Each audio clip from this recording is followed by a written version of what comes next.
आज मी तुम्हाला एक खूप सुंदर गोष्ट सांगणार आहे। गोष्ट सगळ्यांना आवडते ना? हो।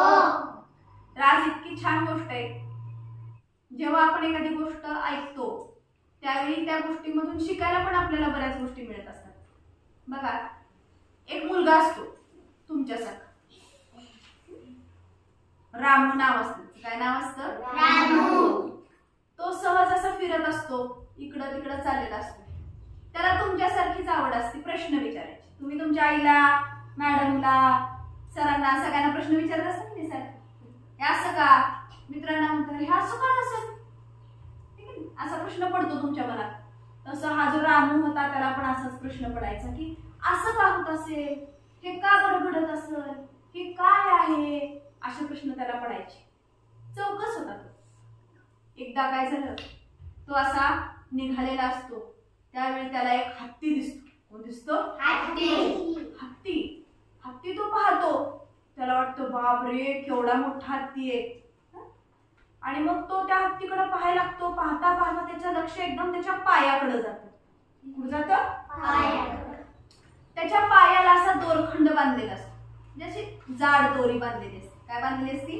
जाड दोरी बांधलेली असते। तो म्हणतो की अरे चा, एवढी दोरी, हत्ती केवढा मोठा, हा हत्ती सहज दोरी तोडू शकतो। मग हा दोरी तोडून निघून का जात नाही बरं हत्ती जंगलात आपल्या आपल्या घरी, त्याला वाटतं। मग थोडा वेळ जातो, तो विचारच करत असतो, तोपर्यंत तिथे एक माहूत येतो। माहूत म्हणजे कोण? तर माहूत म्हणजे जो हत्ती चालवतो, राखतो, त्याची निगा ठेवतो, त्याची काळजी घेतो, त्याचं पालन पोषण करतो, तो मालक पण असतो कधी कधी।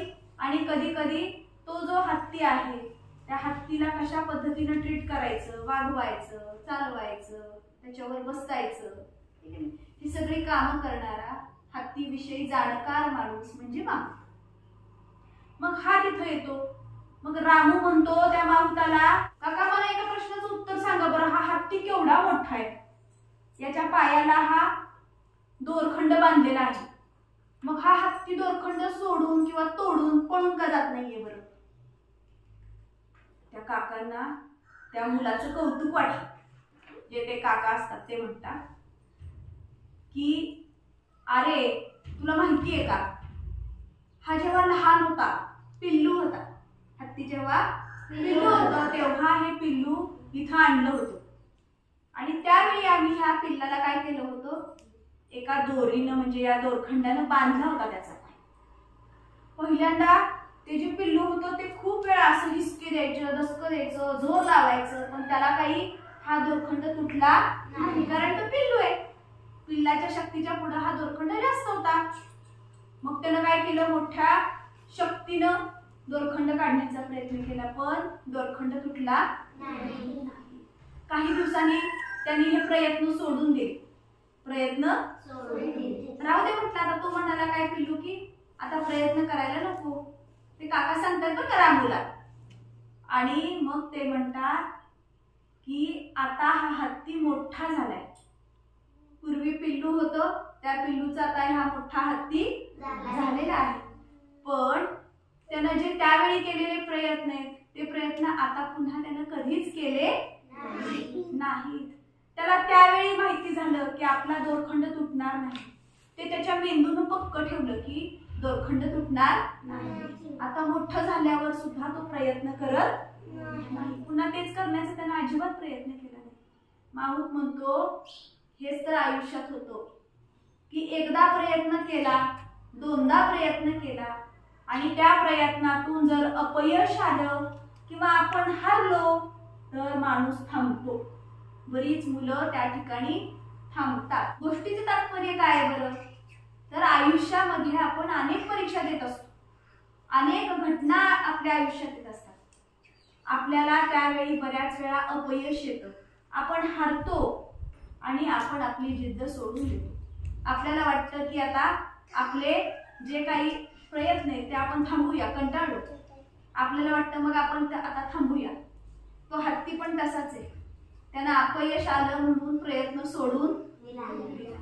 आपण तसं करायचं अपयश आलं तरी ते अपयश पचवायचं, नव्या जिद्दीनं उभं राहायचं आणि नवीन पुन्हा प्रयत्न करायचे. म्हणजेच आपल्याला यश मिळवायचं असेल, कुठंतरी चांगलं काहीतरी घडायचं असेल, आपल्या हातून घडवायचं असेल तर आपल्याला वारंवार प्रयत्न करावे लागतील. हत्तीनं आत्ता प्रयत्न केला तर तो हत्ती मोकळा होऊ शकतो, सुटू शकतो, त्याला स्वातंत्र्य मिळू शकतं. पण हत्ती प्रयत्न करत नाही कारण त्याच्या मेंदूने ठरवलं. आता तुम्ही तसं नाही करायचं. यातनं बोध घ्यायचा की किती पण अपयश येऊ दे, किती वेळा पण हरू दे, जिद्द सोडायची नाही. एकदा आपण आपलं टार्गेट ठरवलं, आपण त्या दिशेने जायचं ठरवलं तर सतत प्रयत्न करत राहायचं. ठीक आहे, गोष्ट कळली? प्रयत्न करणार, हरलं तरी थांबायचं नाही. पुन्हा प्रयत्न करायचा. आणि जिद्द आपल्या मनात कायम ठेवायची.